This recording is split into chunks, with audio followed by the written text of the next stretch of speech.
흡수가 빨리 온다든지 여러 가지 이러한 아주 미량 원소가 인체에 지극한 영향을 미치는데 그것이 바로 1%였어요. 그럼 이 1% 자체가 우리 몸에 흡수될 때 다 물로 통해서 흡수됩니다. 물에 녹아서 흡수됩니다. 그래서 우리가 물의 작용력이 실제로 미네랄하고는 바로 이렇게 접혀져 있어요. 그래서 우리가 천자문에 보면 금생여수라는 것이 금생여수라 하잖아요.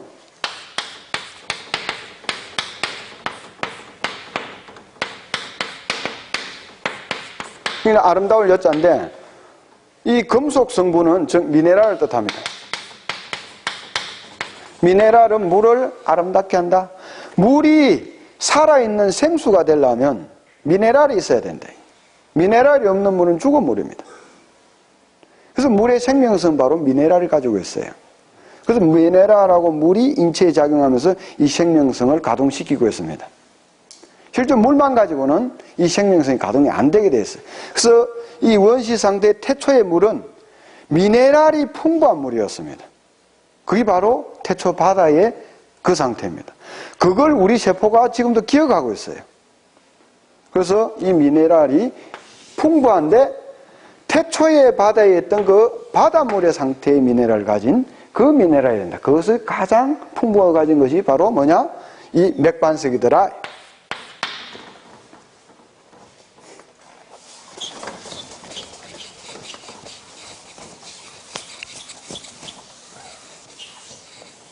그 다음에 이 산성도가 나옵니다. 그럼 세포가 왜 산성도가 중요하느냐? 이 물에. 그건 이해가 좀 안 가는 부분이에요. 뭐 산성도가 무슨 큰 차지를 하냐. 그래서 요즘은 전에 알칼리수 같은 이제 기계들이 나와가지고 우리는 요즘 몸이 산성화되기 때문에 알칼리수를 많이 먹어야 됩니다. 막 대대적인 광고를 합니다. 근데 알칼리수를 어떤 사람이 먹어야 되느냐. 몸이 진짜 고기 많이 먹고 이런 서양 사람들 있죠. 산성화된 사람들한테 필요해요. 근데 그것도 2달, 석 달, 넉 달 계속 지속적으로 넘어가게 되면 어떻게 되느냐. 몸이 역으로 너무 알칼리가 되면 몸이 파괴되어 버립니다. 그래서 어느 정도 한계가 있단 말이에요. 그래서 지금 알칼리 수기는 이런 우리가 일상생활에서 물을 마시는 정수기로 판매를 못하게 되어 있습니다. 의료기로 판매되게 되어 있어요. 위가 아주 위산이 많은 사람들, 그리고 몸이 굉장히 산성화된 사람, 이런 사람들에게 의료기로 판매하는 것이지 일상 마시는 이런 물기계로서는 판매가 안 되게 되어 있단 말입니다. 그럼 왜 알칼리가 강하든 산성이 강하든 하면 우리 몸은 안 되느냐? 딱 이 pH 7.35에서 7.45의 이 약 알칼리성이어만 되느냐 하는 걸 알 필요가 있습니다. 우리 몸은 효소의 작용에 의해서 모든 활동이 이루어집니다. 예를 들어서 우리 몸에 영양소가 공급이 됩니다. 단백질이나 지방, 탄수화물, 그리고 비타민, 그리고 미네랄인데 이 5대 영양소가 있습니다.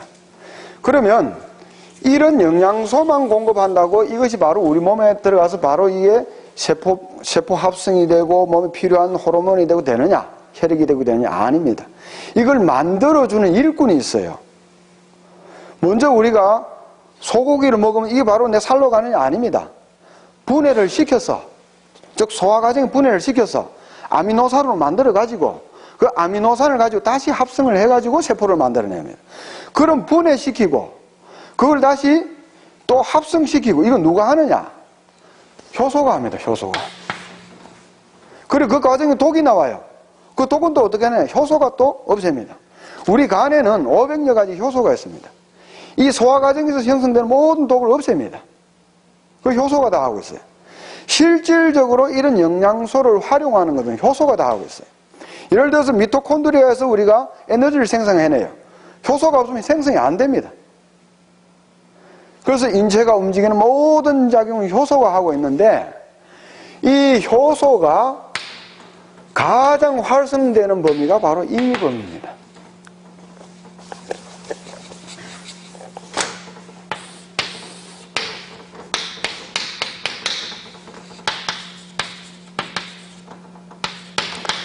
효소가 활성되는 거는 이렇게 종상이 되는데, 이 pH 범위가 7.35에서 7.45 사이가 최고로 활성시켜주는 겁니다. 그렇기 때문에 우리 혈액도 이 범위에 있고 체액도 이 범위에 있는 거예요. 왜 그러냐? 효소를 활성시키기 위해서 그렇습니다. 우리 몸에 일어나고 있는 미토콘드리아에서 에너지 생성한다든지 간에서 독소 분해한다든지 모든 효소 작용은 이 범위에서 활성되고 있어요. 예를 들어서 이 범위에서 내려가면 효소 활성이 떨어지겠죠? 그럼 효소 활성이 떨어지면 어떻게 되느냐? 예를 들어서 백혈구가 이 병균을 잡아먹을 때 뭘로 잡아먹냐? 효소로서 잡습니다. 효소 녹입니다. 효소가 작동을 안 해요. 백혈구가 세균을 못 잡습니다. 그러면 면역이 떨어지겠죠? 그리고 우리 혈액 속에 노폐물이 돌아다닙니다. 그걸 대식세포라는 백혈구가 잡아먹습니다. 다 효소로 녹여요. 효소가 없어요. 그러면 혈액 속에 노폐물 이걸 제거 못 시킵니다. 간에서 해독 못 합니다. 그러니까 어떻게 되느냐? 이렇게 내려가도 효소 활동이 떨어지고 지나치게 알칼리로 가도 효소 활동이 떨어지게 돼 있어요. 여기서 몸이 병이 나버리는 거예요. 면역이 떨어지고 독소가 쌓이고 혈액이 걸쭉해지고. 그러니까 물이 이 범위를 가지는 것이 굉장히 중요합니다. 그래서 이것은 실제 우리 몸에서 항상성에서 항상이 만들어요. 그런데 왜 이 물을 마셔줘야 되냐? 지가 만드는데. 근데 간단하게 이야기를 해봅시다. 내가 요리를 하는 사람인데 나는 요리를 하는데 조금 짭짤한 요리를 만들고 싶어요. 근데 소금도 안 주고 자꾸 좀 이런 간이 맞는 요리를 만들면 어떻게 만들어요? 그런 재료 자체를 합당한 재료를 넣어줘야 내가 수고로움이 줄어들잖아요. 그죠? 그런 거예요. 물을 주는데 계속 알칼리를 주면서 나보고 이 범위에 이러한 체액을 만들으래. 그 몸은 계속해서 이 범위에 맞는 체액을 만들기 위해서 에너지 소모를 해야 됩니다. 몸이 힘들어져 버려요.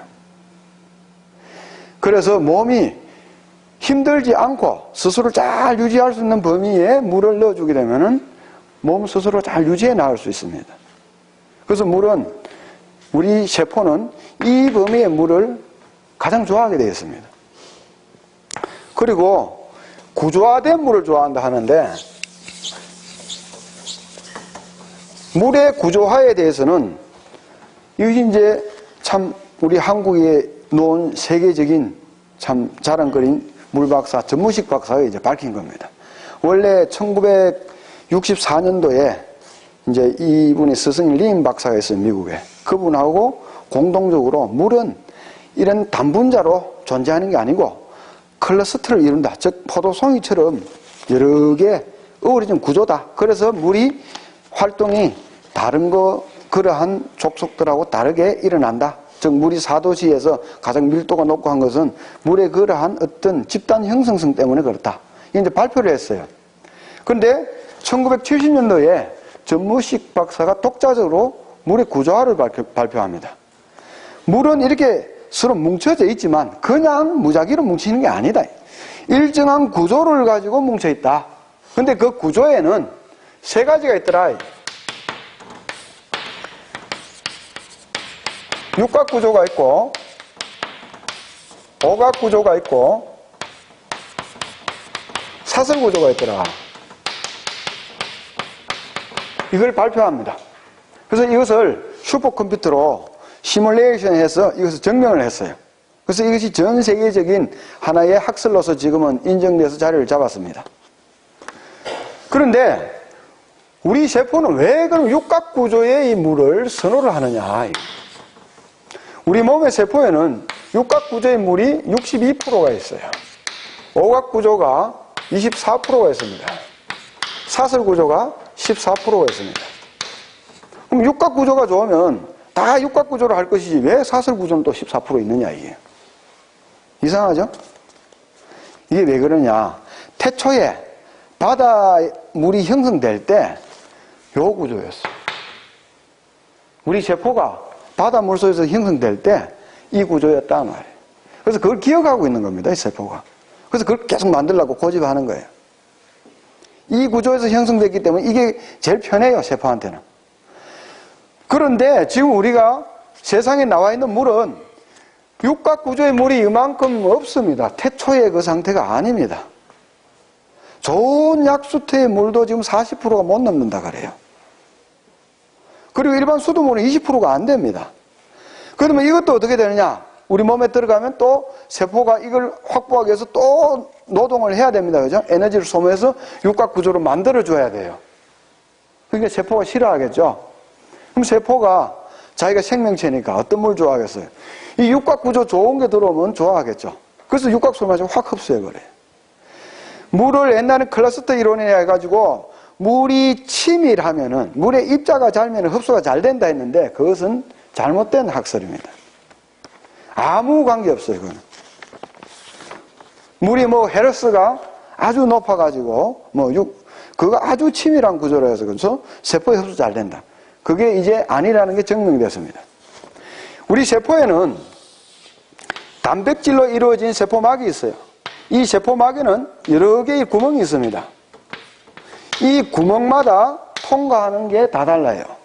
물이 통과하는 워터 채널이 있습니다. 이걸 아쿠아포린이라 그래요. 그리고 어떤 미네랄이 통과하는 이온 채널이 있습니다. 특정 미네랄만 통과시켜요. 나트륨이 들어가는 데서는 나트륨만 들어가고 칼륨이 들어가는 데서는 칼륨만 들어갑니다. 칼륨이 들어가는 이 입구로 해서 나트륨이 못 들어가요. 칼륨이 들어가는 입구로 해서 물이 안 들어갑니다. 물이 들어가는 데서 이온이 안 들어갑니다. 그 구멍에는 그거만 들어가게 되어 있어요. 그런데 이 물이 들어간 워터 채널에는 순수 H2O 단분자만 들어가지 구조를 이룬 것이 통째로 안 들어갑니다. 그래서 흡수력하고 아무 관계가 없어요. 그런데 왜 육각수가 또 좋으냐? 그렇게 들어가면 육각수가 아니지 않느냐? 근데 물이 신기한 게 뭐냐? 물은 기억성을 가지고 있어요. 흩어졌다 금방 또 재조합될 때는 자기 원래 구조로 돌아가 버려요. 그래서 육각수가 들어갈 때는 단분자로 들어가서 안에 들어가서는 바로 육각구조를 회복해 버립니다. 근데 세포는 자기가 좋아하는 육각수가 풍부한 물이 들어오게 되면은 빨리 흡수해 버려요. 자기 이 구조를 선호하기 때문에. 그래서 우리가 실험을 해봐요, 여름에. 일반 물을 마시면, 우리 여름에 많이 운동하고 목마르잖아요? 일반 물을 마시면 배가 출렁출렁 합니다. 흡수가 빨리 안 일어나요. 근데 육각수 한 바가지 마셔보세요. 출렁한 게 절대 없어요. 들어가는 순간에 흡수돼 버려요. 그만큼 세포가 빨리 끌어당긴다는 뜻입니다.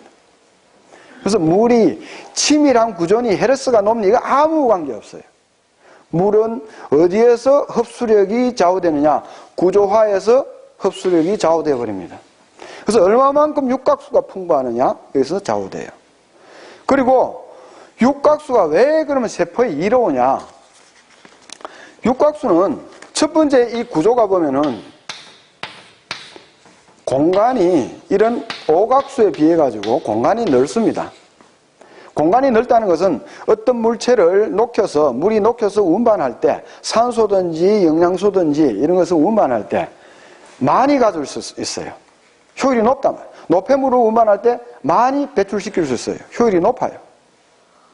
그래서 이 구조가 세포에 영양소를 공급한다든지 그 다음에 혈액에 어떤 산소를 공급한다든지 여러 가지 할 때 이 육각수들이 이롭습니다. 그리고 이것이 에너지 상태가 이것보다는 훨씬 높아요. 쉽게 말해서 이 육각구조, 이 일반 사설구조 H2O 요거는 분자 그 양이 18이에요. 이것은 얼마냐? 90입니다. 이것은 108이에요. 분자량이 높다. 그만큼 내가 힘을 많이 가지고 있다는 뜻이에요. 에너지 상태가 높아요. 그래서 육각수는 에너지 준위가 높기 때문에 세포가 에너지를 많이 가질 수 있습니다. 좀 이따 기억성을 또 말할 텐데 기억을 할 때도 역시나 에너지 준위가 높은 것이 기억성이 좋습니다. 그래서 세포는 특히 육각구조를 선호하고 그 다음에 세포 내에는 계란 노른자와 같은 이 핵이 있습니다. 핵은 외부 충격으로부터 보호를 받는데 무엇을 보호받느냐? 바로 여기에 가득 차 있는 이 물의 완충성으로 이 핵이 보호되고 있습니다. 이 핵이 완충력을 발휘하려 할 때에 이 물 구조가 치밀한 이런 벌집 구조로 되어 있으면은 굉장하게 이게 강합니다.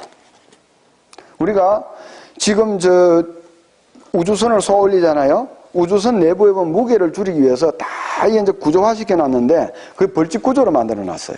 내부에는. 아주 치밀하고 단단합니다. 이게. 이런 오각형이 여러 개 모이면은 이 오각형은 절대 치밀해질 수가 없어요. 중간에 공간이 뜹니다. 어떤 우리가 다각형을 합쳐 놓아도 딱 이렇게 조합이 맞는 것은 육각형밖에 없어요. 원도 지 혼자 있을 때는 아주 이 공간이 넓지만 여러 개 합치게 되면 이런 빈 공간이 생깁니다. 오각형이든 오각형이든 뭐 사각형이 그렇지만은 요게 빈 공간이 생긴다. 육각형은 아주 치밀해요. 그리고 깨지질 않아요. 그래서 이 세포가 핵을 부화하는 데 있어 가지고는 육각 구조가 최고 적합하다. 이런 여러 가지 아주 이 세포에 유익함을 줄 수 있는 것이 바로 육각 구조이기 때문에 세포는 육각수를 선호합니다. 그러면 지금 우리가 이제 자연 상태에서는 육각수가 많이 없단 말입니다. 그럼 세포가 좋아하는 이 육각수를 만들 수 있는 방법은 어떤 방법이 있느냐? 세 가지가 있습니다. 첫째는 구조 형성성 미네랄이 있습니다. 즉 미네랄 자체가 어떤 에너지가 육각형을 잘 만들어주는 그런 미네랄들이 있단 말이에요. 예를 들면 칼슘 같은 것이 대표적인 것입니다. 칼슘이나 나트륨이나 이런 것들은 잘 만들어줍니다. 그리고 게르마늄 뭐 이런 것들 아주 이걸 육각형을 잘 만들어줍니다. 그런데 반대로 마그네슘은 구조 파괴성 미네랄입니다. 그래서 물에 마그네슘 많이 들어가면은 구조가 파괴됩니다. 우리 몸의 세포에 암세포 주변에 가면 육각수가 거의 없어요. 건강한 세포는 거의 육각형이 되었어요. 건강한 세포의 단백질 구조는 거진 65%가량이 육각수가 빽빽히 차 있습니다. 근데 암세포에는 그 단백질 형성된 중에 거의 사슬수가 되어 있어요. 근데 거기에 암세포 주변에 이런 구조 형성성 미네랄을 계속 공급하게 되면 암세포가 자꾸 줄어듭니다. 반대로 마그네슘을 자꾸 넣어주면 암세포가 자꾸 큽니다. 근데 요즘번에 기계 가져온 그분들이 수소수를 만든다 해요. 그 어떻게 수소 만드냐? 수소를 형성하면 강알칼리면 수소가 형성돼요. 근데 강알칼리를 칼슘으로 만들 수도 있는데 이걸 하면 속도가 늦어요. 가장 쉽게 빠른 속도로 할 수 있는 건 마그네슘입니다. 그래서 마그네슘 필터를 집어넣어요. 그럼 그 수소가 형성이 잘 됩니다. 근데 어떤 현상이 일어나느냐? 구조 파괴성입니다. 자기들은 앞에 자석 하나 요거 달아가지고 그냥 통하면 육각수 된다는데 되지도 않을 뿐더러 도로 구조를 파괴시켜버려요. 이걸 가지고. 그래서 저거는 육각수가 절대 안 됩니다. 그래서 사람 눈속임이 하는 거예요. 모르니까. 우리는 이런 걸 알고 있어야 돼요. 그리고 또 수소수가 좋다. 요즘 한창 붐이 일고 있습니다. 근데 수소는 알아야 될 것이 환원성입니다. 환원성. 수소라는 이 물질은 환원시키는 겁니다. 우리 몸이 미토콘드리아에서 전기를 생산해내고 에너지를 생산할 때는 모든 물질을 산화시켜서 에너지를 뽑아냅니다. 그래서 불 떼가지고 열을 내는 것하고 같아요. 근데 환원이라는 것은 불을 끄는 거거든요. 근데 불 타기도 전에 불 꺼버려요. 그럼 어떻게 됩니까? 미토콘드리아에서 에너지 생산이 안 돼요. 수소수를 많이 마시게 되면 어떻게 되느냐? 도로 세포의 에너지를 일어나지 못하게끔 비활성화시켜 버립니다.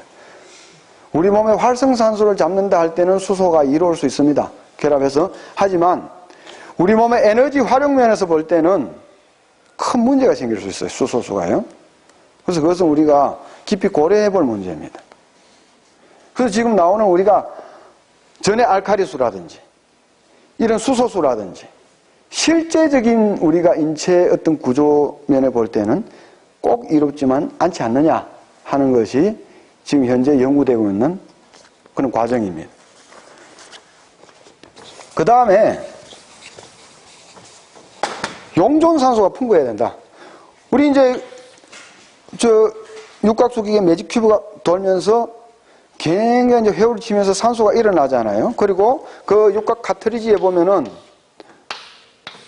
많은 이제 구멍들이 있습니다. 구멍들 자세히 보면 이게 기포가 딱 맺혀 있죠. 기포가 그걸 이제 뭐냐면 잡고 있는 거예요, 구멍이. 요 산소가 계속 녹아 나가고 있는 거예요. 요 기포 안에 산소 있는 것이 물로 계속해서 용존돼 나가고 있습니다. 그래서 이것은 왜 일부러 구멍을 내놨느냐? 산소 기포를 잡아두기 위한 하나의 수단입니다. 그래서 이것이 있음을 해가지고 이 물 속에 용존산소의 용량을 갖다가 극대화시켜 주는 겁니다. 그럼 이 용존산소가 무슨 역할을 하느냐? 우리 눈으로는 잘 안 보이지만 아주 전자현명 이런 걸 보게 되면은 이 산소가 아주 미세한 기포가 돼서 물 속에 떠돌고 있어요. 굉장히 미세한 기포입니다. 그거를 이제 발포성산소라 하는데 그냥 일반 우리가 이제 여기 신체에서 폐에서 녹아 들어가는 산소하고는 달라요. 우리 물이 흡수될 때 발포성 산소가 용존산소로 들어가서 혈액에 혈행을 좋게 합니다. 흐름을 좋게 합니다. 쉽게 말해서 우리가 여기 이제 여기다가 이제 콩을 이렇게 쭉 깔아놓으면 쫙 미끄러지잖아요. 베어링 역할을 해주잖아요. 그런 역할을 하는 거예요. 물이 이렇게 흘러갈 때 이 발포성 산소가 베어링 역할을 해가지고 물을 잘 유동하게끔 물의 유동성을 좋게 해줍니다. 그래서 이것은 유동성을, 점성을 줄여주고 유동성을 높여준다. 그래서 혈행을 좋게 합니다. 아까 보니까 물 마시는 거 어때요? 물 다 떨어져 버리잖아요. 그런 효과를 많이 주게 돼 있어요, 물이. 근데 물을 끓이게 되면 어떻게 되느냐? 용존산소 하나도 없어요. 그러면 피가 끌쭉해집니다. 잘 안 흐르게 돼요. 그래서 물은 될 수 있는 대로 끓이지 마라. 끓이지 않고 마시는 게 제일 좋습니다. 우리가 식사 후에 물은 좀 따뜻한 거 마셔주면 좋습니다. 그래서 지금은 이제 뭐 숭늉이라든지 이런 보리차 같은 거 많이 마시는데 실제로 이제 왜냐면 위가 한 40도가 돼요. 근데 이게 또 활동할 때는 여기에 찬물이 들어가면은 이 위가 활동하는데 확 찬물 끼얹는 격이 돼서 이게 위가 경련을 일으킬 수 있습니다. 그래서 따뜻한 물을 마시면 위가 편합니다. 그런데 그걸 계속해서 끓인 물을 마셔주게 되면 안 좋아요. 그래서 굳이 뭐 우리가 없으면 그렇더라도 될 수 있는 대로 그것도 앞으로는 조금 미지근한 물을 마셔주면 좋아요. 한 40도 이 정도 되는 물은 아직까지 그렇게 산소가 많이 안 날아갑니다. 약간 데워서 마셔주면 더 좋지 않겠느냐 하는 거죠. 그 다음에 이제 물이 좋은 기억을 가져야 된다. 이것은 이제 일반적으로 좀 인식하기가 어렵습니다.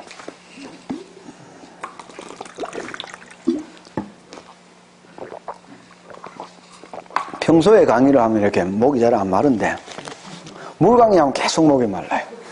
그래서 물 강의할 때는 무조건 물병을 들고 갑니다. 그게 이제 이 인식이 되니까 계속 그게 느껴져서 그래요. 평소에 막 바쁘니까 그게 안 느껴집니다. 물은 삼극자라 합니다. 이렇게 산소 하나에 수소 2개로 이루어진 이제 삼극자인데 얘는 음극을 가지고 얘는 양극을 가졌습니다. 해서 이것이 마치 자석과 같다 이렇게 이야기합니다. 자석에 NS극을 가진 것과 같다. 그래서 우리가 어떤 걸 갖다 녹음을 시킬 때 테이프에다 자석 물질을 입혀서 녹음을 시키잖아요. 그죠? 옛날에는. 그러면 그 자석 물질이라는 것은 어떤 기억을 할 수 있는 능력이 있어요. 그와 마찬가지로 물도 삼극자로서 일종의 자석이기 때문에 기억을 할 수 있는 능력을 가지고 있습니다. 그래서 물은 어떤 기억을 가지고 있어요. 그럼 물이 어떤 외부의 에너지에 반응한다. 이것을 이제 현실적으로 증명한 사람이 누구냐? 일본의 에모토 마사루라는 사람입니다. 우연한 기회에 물의 정보가 입력되는 걸 발견했습니다. 그 책이 이제 옛날에 한창 붐이 일다 우리나라는 없어졌는데 중국에는 이제 붐이 일어요. 그 이제 공산국가다 보니까 이제 그 조금 신적인 문제 이런 게 있어요. 그래서 이제 규제를 하다가 요즘은 이제 많이 완화되어서 풀어줍니다. 그걸 가지고 요즘은 굉장히 많이 활용을 하고 있어요. 이제 에모토 마사루가 어느 날 전화를 받습니다. 전화를 이제 받았는데 그 다음 날 이제 물을 얽어서 결정을 보니까 결정이 꽃이 탁 피어 있는데 하나는 보니까 막 파괴되어 있어요. 똑같은 물인데 하나는 꽃이 피고 하나는 파괴되어 있더라. 그래 곰곰이 생각했어요. 왜 같은 물의 구조가 다를까? 이제 가만히 생각하니까 첫 번째는 자기 마누라한테서 이제 전화가 온 겁니다. 자기 부인이 뭐 전화와 뭐 이야기한 굉장히 마음이 즐거웠어요. 두 번째는 자기 친구한테 전화 왔는데 돈 빌려달라고 전화 온 거예요. 짜증이 난 거예요. 아, 근데 기분 때문에 그런가? 그래서 자기 조수하고 이제 의논을 했죠. 야, 이런 일인데 이거 어떻게 생각하냐? 아, 선생님, 그럼 우리 이거 한번 실험해 봅시다. 그럼 어떻게 실험하면 되냐? 그 파동이니까 음악을 한번 들려줘 보자, 이게야. 그래서 음악을 막, 좋은 음악을 들려줍니다. 클래식이나 뭐 한국 아리랑 이런 막 들려줘요. 하나는 저 요즘 막 한정음을 랩송이나 뭐 그런 거 있잖아요. 굉장히 좀 시끄러운 음악. 그걸 막 들려줍니다. 근데 결정 구조를 보니까 완전하게 차별이 나는 겁니다. 좋은 음악을 들려준 건 꽃이 피는데 육각형 꽃이 쫙 피었어요. 근데 이 시끄러운 음악 들려준 거는 다 파괴돼 버렸어요. 그리고 이걸 확대해가지고 그 다음에 여기다가 이제 글자를 써붙입니다. 24시간 동안 글자를 붙여놓고 또 결정을 또 봅니다. 글자에도 반응을 해요. 그 다음에는 사람 마음에도 반응한까지 다 이제 사진을 찍어서 발표를 한 겁니다. 그래서 전 세계적으로 엄청난 반응을 일으켰죠, 이거지. 물은 답을 알고 있다. 그럼 물이 어떤 외부에서 일어나고 있는 에너지 상태를 감지해서 기억을 하는 겁니다. 이건 대단한 발견이죠. 그리고 이와는 좀 다르게 물이 어떤 기억을 가지고 있다는 것을 이제 발견한 사람이 프랑스 뱅베니스트라는 사람인데, 이 사람은 이제 과학자입니다. 어떤 사람이 와가지고 동종요법을 물의 동종요법을 실시하는데 이걸 좀 증명해달라. 그 동종요법이 뭐냐면, 예를 들어서 납 중독된 사람이 있다면 이런 큰 물통에다가 납이 녹아있는 액체를 아주 소량으로 녹입니다. 녹여서 이것을 아주 한 30분 동안 저어요. 저어서 완전히 희석을 시킵니다. 희석을 시킨 다음에 이 물을 딱 요렇게 한 그릇만 떠내고 다 부어버려요. 버려버리고 다시 물을 가득 채워서 요 물을 도로 부어서 또 30분 동안 희석시킵니다. 이런 식으로 한 100번 정도 반복하면 이 속에 납성분이 있겠어요, 없겠어요? 없죠. 거의 없어져 버리겠죠? 그래서 이건 이제 납 중독된 사람한테 먹입니다. 이렇게 먹이면 납 중독된 사람 납이 빠져나가 버려요. 그걸 동종요법이라 하거든요. 이걸 옛날부터 의술에 많이 사용을 해왔습니다. 이걸 과학적으로 증명을 해달라, 이게. 그래서 이 사람이 어떻게 했느냐. 여기다가 예를 들어서 아스피린 같은 이런 진통제를 이제 녹입니다. 녹여 똑같이 해요. 그래가지고 이 물을 먹여봅니다. 안 아파요. 이빨 아픈 사람도 먹이면 안 아파요. 근데 이걸 이제 그 사람이 또 어떻게 실험했느냐. 여기다 어떤 카드를 만들어서 에너지를, 파장을 이제 담는 이 카드를 만듭니다. 그래서 이것을 디지털화 시켜서 컴퓨터에다 입력을 시킵니다. 해서 미국에 있는 자기 친구한테 이메일을 보냈어요. 메일을 보내서 이걸 가지고 다시금 전사를 시켜서 이 물을 또 이빨 아픈 사람에게 먹였습니다. 안 아파요. 이게 이제 물이 어떤 기억을 가지고 있고 이것이 정보가 전달된다는 것을 뱅베니스트라는 사람이 증명을 한 겁니다. 근데 최근에 이보다 이제 더 이제 좀 발전된 상황을 이제 이 소련의 짱칸제네라는 사람이 있어요. 원래 중국 사람인데 성이 강씨입니다.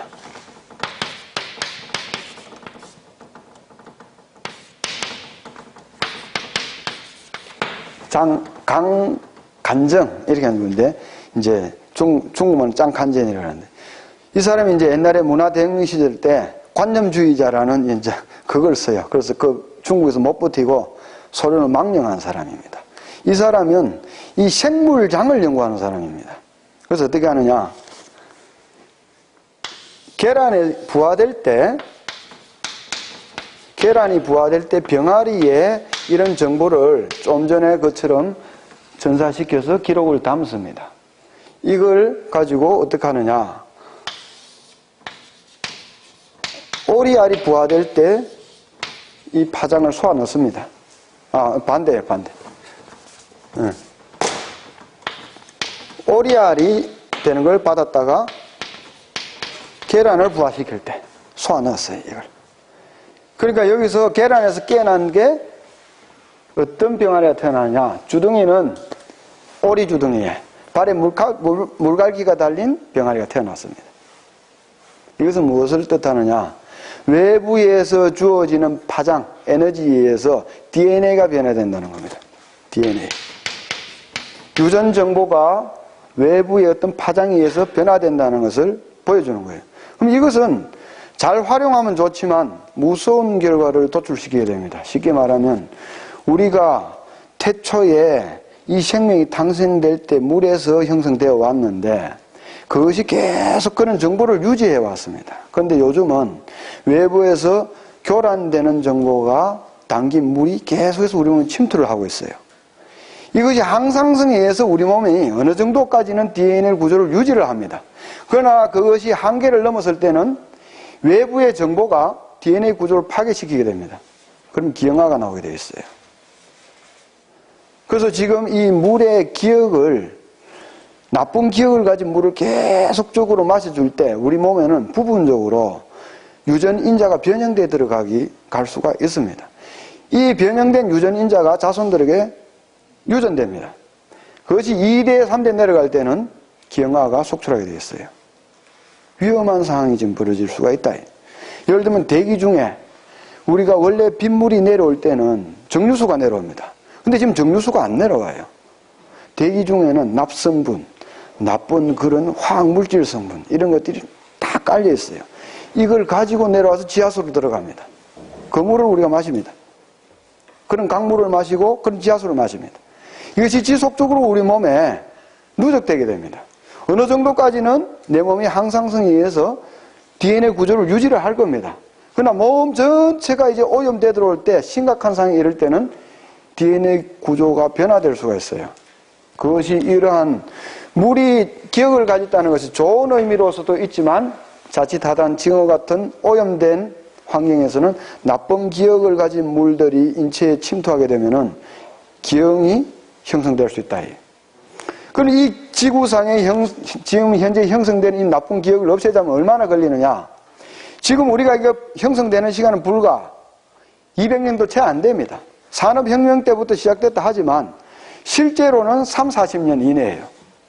그렇지만 이것을 완전히 제거하려면 500년 내지 1000년이 흘러야 제거시킬 수가 있습니다. 지금 현재 정화시킨다 하는 단서 하에서.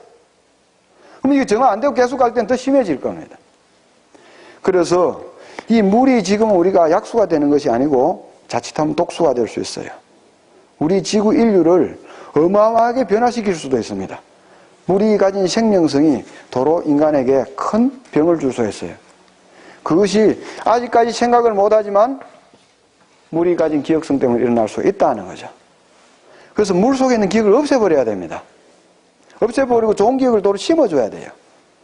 그럼 물 속에 있는 기억을 어떻게 없앨 수가 있느냐?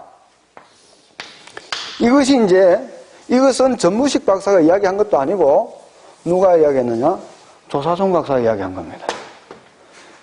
전무식 박사가 어떤 과학자적으로 위대한 업적을 남긴 것은 맞지만 실제로 현실적으로 볼 땐 제가 볼 때는 조사종 박사가 더 위대한 업적을 남긴 거예요. 이러한 기계를 만들었고 이러한 어떤 이론을 세웠어요. 그리고 이 이론까지도 그분이 세운 겁니다. 그럼 이 기억을 없애는 방법이 세 가지가 있다. 첫째는 끓여가지고 물을 100도씨까지 끓이는 방법이 한 가지가 있어요. 두 번째는 물 속의 미네랄을 완전히 제거시켜서 정류수 상태로 만드는 방법이 있습니다. 이렇게 하면 기억이 없어집니다. 세 번째는 뭐냐? 아주 강력한 자력을 가하는 겁니다. 그리고 우리가 녹음 테이프에 녹음 지울 때 자석으로 지우잖아요. 이렇게 같아요. 강한 자력을 가하면은 이것이 수직으로 배열이 되면서 기억이 없어져 버려요. 그런 방법이 있다. 최소한 3000 가우스 이상 되는 그런 자력을 9분 이상 돌려줘야 돼요. 그걸 돌려주면 기억이 없어져 버려요. 그래서 지금 우리가 나오는 이 물기계는 뭐냐면은 이러한 정수시키고 미네랄을, 우리 인체에 맞는 미네랄을 넣어주고 인체에 합당한 이런 산성도를 주고 구조화된 물을 만들고 산소를, 용존산소를 넣어주지만 또한 뭐냐는 기억성을 완전히 제거시켜서 나쁜 기억성을 침투 안 하게끔 하는, 보호하는 작용을 가지고 있습니다. 그럼 여기다 우리는 더 좋은 기억을 넣어주면 되죠. 어떻게 넣으면 되겠습니까? 기도 모시면 되죠. 법수물입니다. 여기다 법수물을 기도를 모셔서 마셔주면 이제 좋은 기억을 가지고 들어가는 물이 됩니다. 더 좋게 만들 수 있겠죠. 해서 이러한 물이 형성되었을 때 이 세포는 바로 생명성을 가질 수가 있어요. 그리고 안 넓습니다. 그럼 앞전에 이야기한 1% 이 준탈수 상태를 없애라. 항상 내가 염두에 두고 계산을 해서 내가 물 관리를 해주라. 이 첫 번째 내가 무병장수하고 150살까지 살 수 있는 방법입니다. 물을 보충해서 이 물이 줄어들지 않게 하는 거. 그리고 두 번째는 이 세포가 생명성을 가질 수 있는, 즉 세포가 가장 좋아하는 이 물을 공급하는 겁니다. 이 물, 즉 말해서 자연 상태에서 일어난 그 자연의 천연수, 이걸 지금 현재 다시 부활시켜야 되는 겁니다. 이 자연의 천연수로 부활시킬 수 있는 기계가 전 세계에 없단 말이에요. 유일합니다. 유일하게 우리 이 기계밖에 없단 말이에요. 파이수라든지 전해 알칼리수라든지 수소수라든지 무슨 기능수라든지 이런 기능을 가진 게 없어요. 그래서 이것은 우리가 바로 어떤 단순한 정수기 이 차원이 아니다. 바로 우리가 150살까지 불로장생할 수 있고 무병장수할 수 있는 그런 가장 기본 조건을 줄 수 있는 그런 기계입니다. 이 기계를 만드신 그 조사승 박사가 그래서 위대하다는 거죠. 어떤 이론만 세운 게 아니다. 현실적으로 우리에게 이런 선물을 주시고 가셨어요. 그래서 굉장히 고맙게 생각하고 있다. 그리고 우리가 실제로 이제 물에 대해서 제대로 인식하고 바르게 알려줘야 됩니다. 어떤 물이 좋은 물인지. 그래서 사람들은 이걸 몰라요. 그래서 다른 어떤 것도 우리가 많은 그런 것 중요하지만 가장 생명성의 기초가 되는 이 물부터 우리가 스스로가 관리를 하고 또 이것을 많이 전하는 것이 바로 의통의 가장 기본이 아닌가 이렇게 생각합니다. 오늘 여기까지 하고 마치겠습니다.